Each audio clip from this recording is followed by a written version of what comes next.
Praise the Lord. Children, you too praise the Lord for keeping you safe in your home. In this tragic situation, you are all safe in your home. So we have to praise the Lord daily. Welcome you all to the 8th standard. This is social class taken by Mrs. Hema.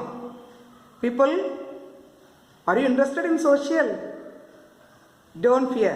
I will make you interested in social. Social, from 6th standard onwards, you are learning this subject. It consists of 4 divisions: history, geography, civics and economics. And in this class, we are going to learn about history. Let us enter the class. Okay.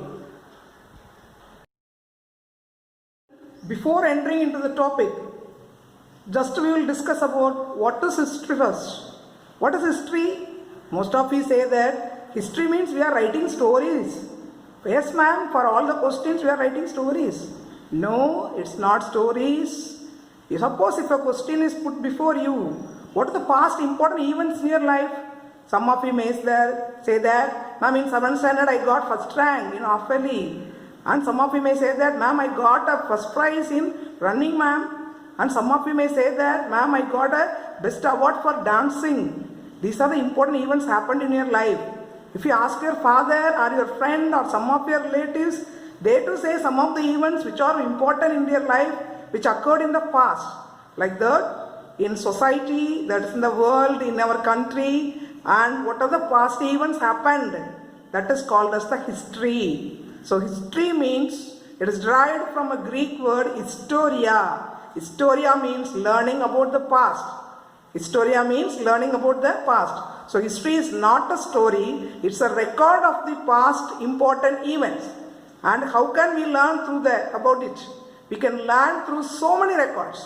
So many records are there to learn about the past history. So some examples are inscriptions, monuments, literature, buildings, so many things are there. So through all these evidences, we came to know about the past records. So you may know about dinosaurs. Have you seen dinosaur in real? No. Then how can we learn about the dinosaurs? So many records are there about dinosaurs. From that we came to know about the dinosaurs. This is one of the example for learning about a history. So history is not a story, it is the record of the past events. It is very interesting to learn about the past events. So many past important records are there. So now we are going to enter into your lesson 1. History lesson 1, we are going to learn about advent of the Europeans. Advent of the Europeans. What does advent mean? Arrival or coming. And who are Europeans? The people of Europe are called as Europeans. You may know that Europe is a continent which is very closer to Asia.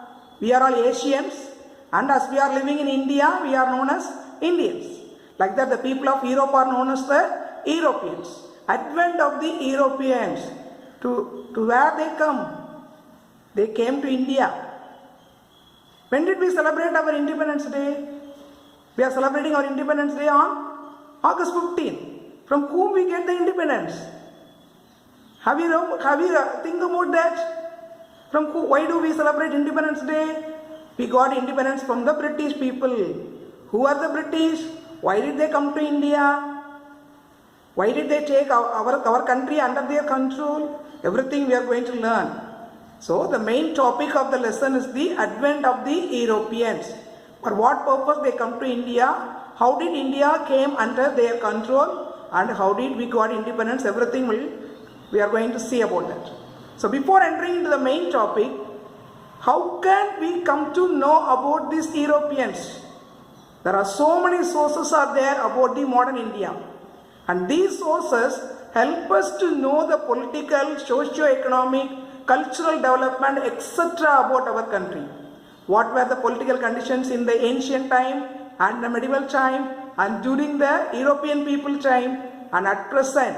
And what are the society changes, economic changes, what are the cultural developments happened and happening in our country. Everything we can learn from the sources available about the modern India. So the European people, they consist of different country people the Portuguese, the Dutch, the Danish, the French and the English. Portuguese are the people of Portugal. Dutch are the people of the Holland. And Danish are the people of Denmark. And French are the people of France. English are the people of England or United Kingdom, we can say that. These people, those who came to India, and they left a lot of records about India. From that records we can came to know about the lot of information about our political, society, economic development, cultural development, etc. So what are the sources and how are the sources divided? Let us see about that.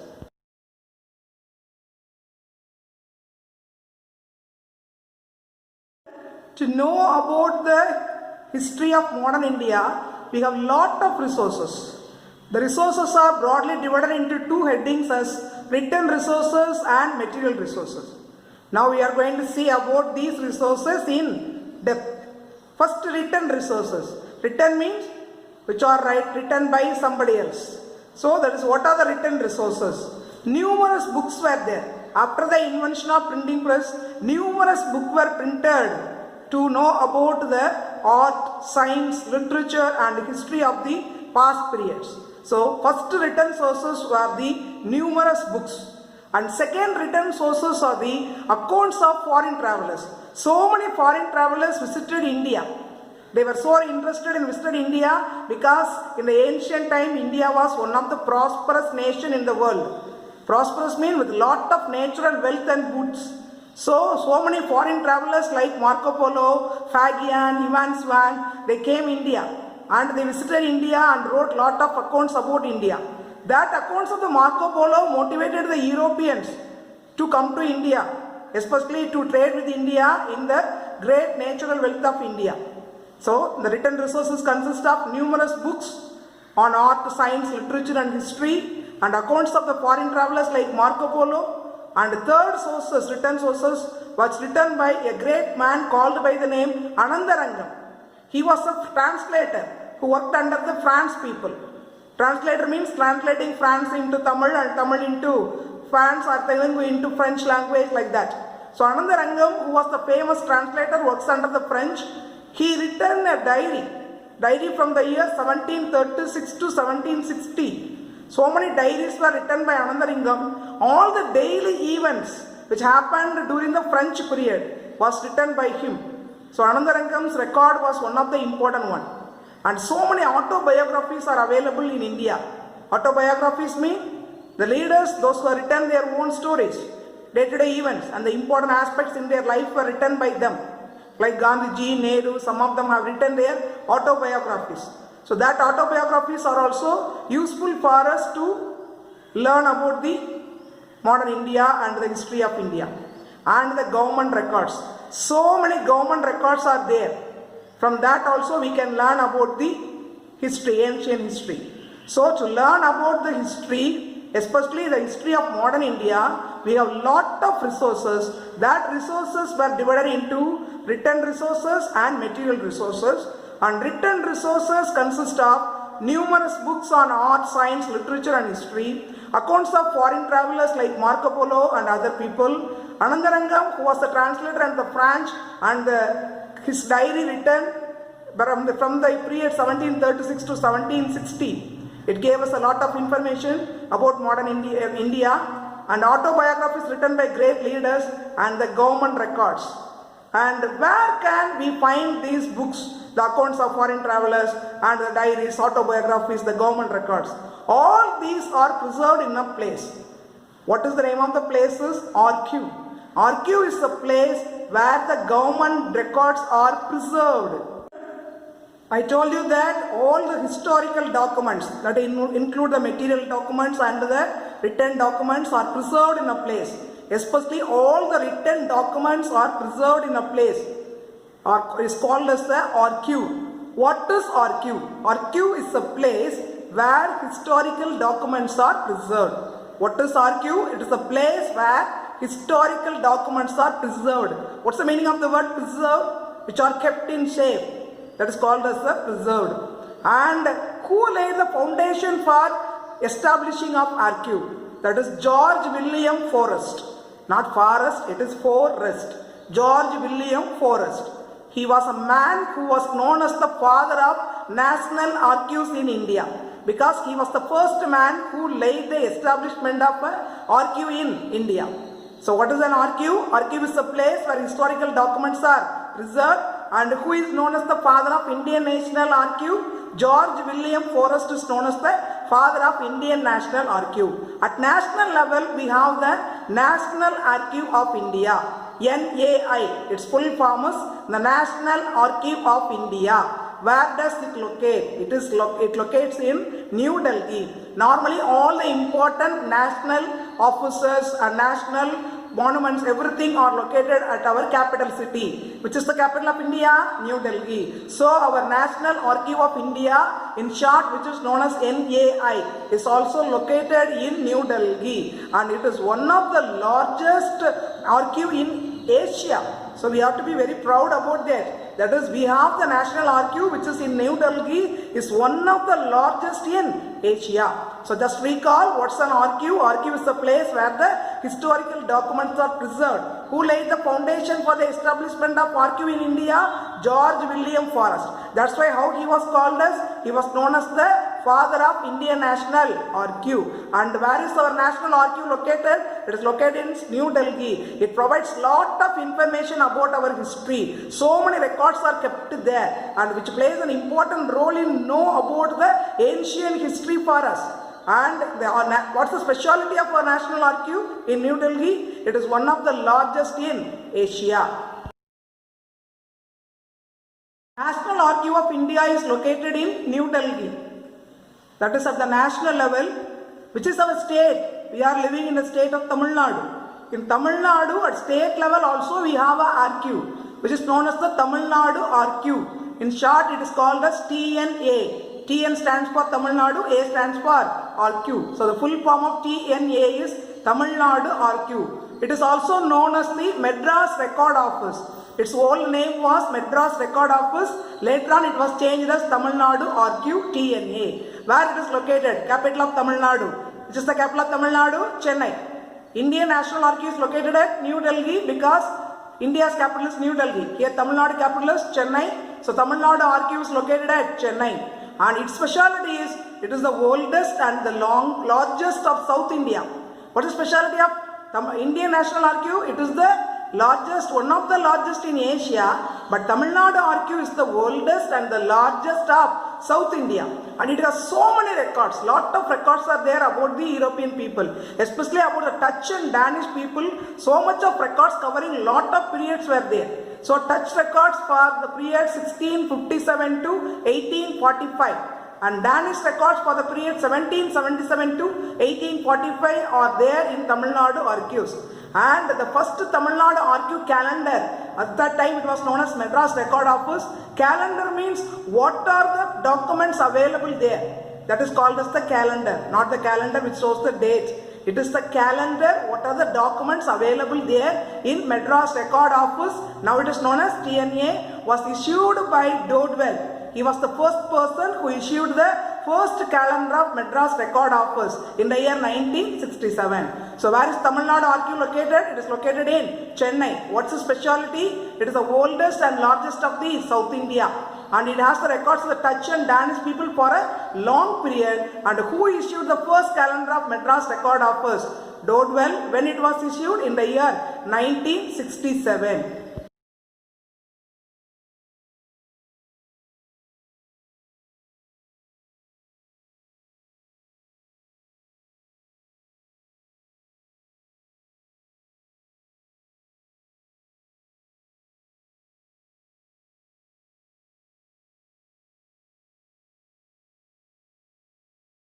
Let us see about the material sources. Material sources give us a lot of information. Achievement of historical and national leaders also we came to know from the material sources. So speciality of material sources are, they gave us a lot of information, and also achievement of historical and national leaders also we can learn from the material sources. So what does involve in the material sources? They include paintings. If you go to a temple or if you go to any of the picnic places, not the modern paintings, the olden paintings on the caves or on the temple walls, they gave us lot of information about the ancient, and which helps us to learn about the history. And statues. Statues are there in temples, in public places, in picnic spots, and the ancient king statues and the national leader statues, they help us to know lot of information about the ancient histories. And the historical buildings. Historical buildings mean it involves both palaces and monuments, etc. All these buildings are the living examples and which are the great material sources to learn about the ancient history. So material resources gives us lot of information and also about the achievement of the historical and national leaders. It involves painting, statues, historical.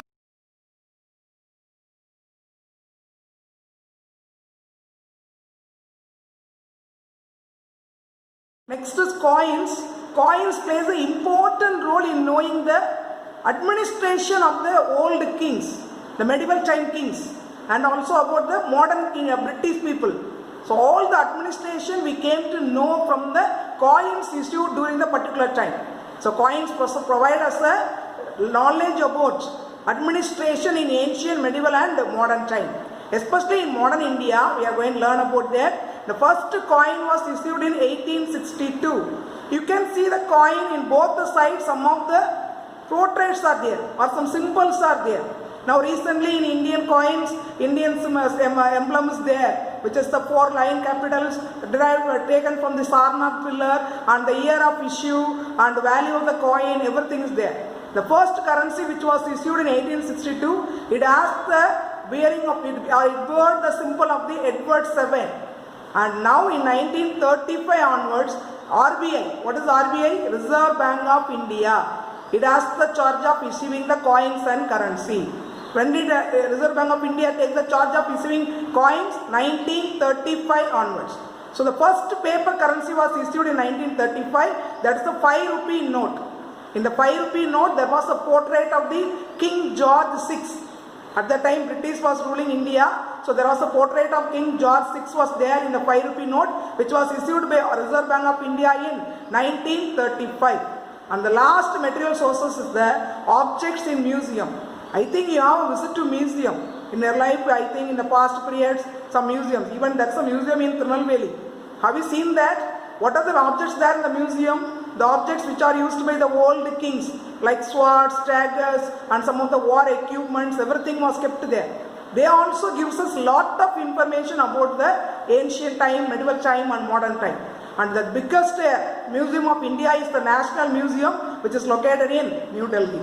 So children, so far what is history, and the first lesson of history in 8th standard is advent of the Europeans. So before entering into the advent of the Europeans, we have learned in this class what are the sources available to learn about history. Sources are broadly divided into 2 categories. What are the sources? One is the written source and another one is the material source. Hope that you have understand what was taught in this class. So people, they are following this. There is a small video clipping about the sources and a small assignment is also given. Watch the class carefully, take down the notes. If you don't understand any doubt, watch it again, because it's a recorded video. You can watch it again and try to answer the question which are given as assignment by yourself. Thank you children. Take care. Bye.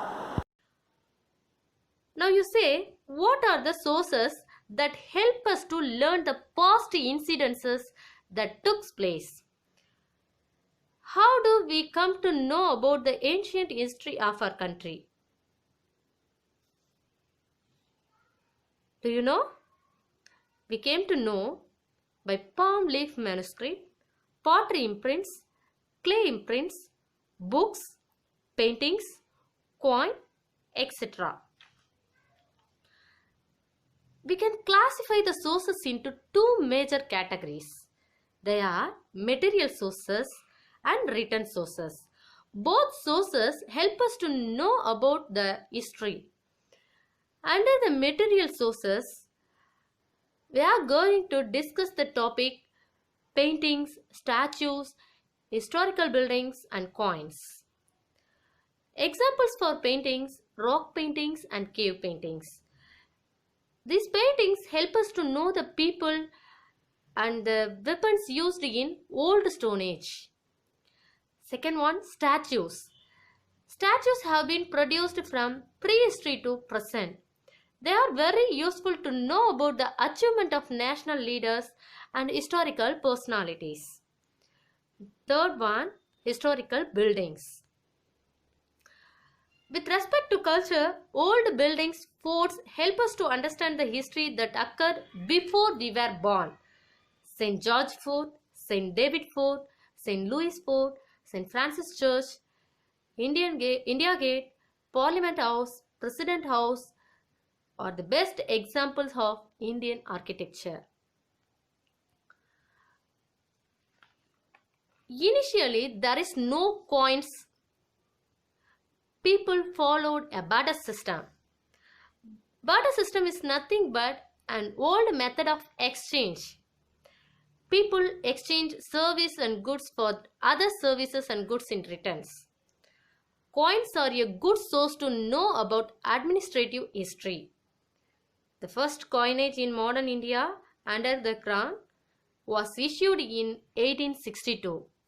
Edward VII issued the coins bearing on his model. In 1935, the Reserve Bank of India issued the Government of India notes. In 1938, RBI issued 5 rupees note bearing the portrait of the King George VI. So material sources like coins, paintings and other materials were preserved in museum. Are you clear? Okay. Now let's see the written sources. Before printing press invented, the written sources such as palm leaf manuscript, pottery imprints, clay imprints, inscriptions, coins were used to know the history. After the advent of the printing press, a lot of books published related to arts, science, literature, economics and history. The Europeans came to know about the immense wealth of India from the accounts of Marco Polo. Do you know Marco Polo? He was an Italian merchant, explorer and writer, traveled through Asia between 1271 and 1295. Then, his travels recorded on the book Travels of Marco Polo. This book helped Europeans to know about the wealth of our country. Anandarangam was the important person in Tamil history. He was a Dubash. Dubash is Hindi word. Do means to, Basha means language. So Dubash means translator in Pondicherry. He recorded daily events from 1736 to 1760. It is also one of the example of written sources. Now I am going to tell some written sources: literatures, travel accounts, autobiographies, diaries, pamphlets and government documents. The next topic, archives. Archive is the place where historical documents were preserved. It is the chief storehouse of the records of the Government of India. NAI, National Archives of India, is located in New Delhi. Archives help us to know the administrative history and to the present and future generation in all the matters. The George William Forrest called as the father of NAI.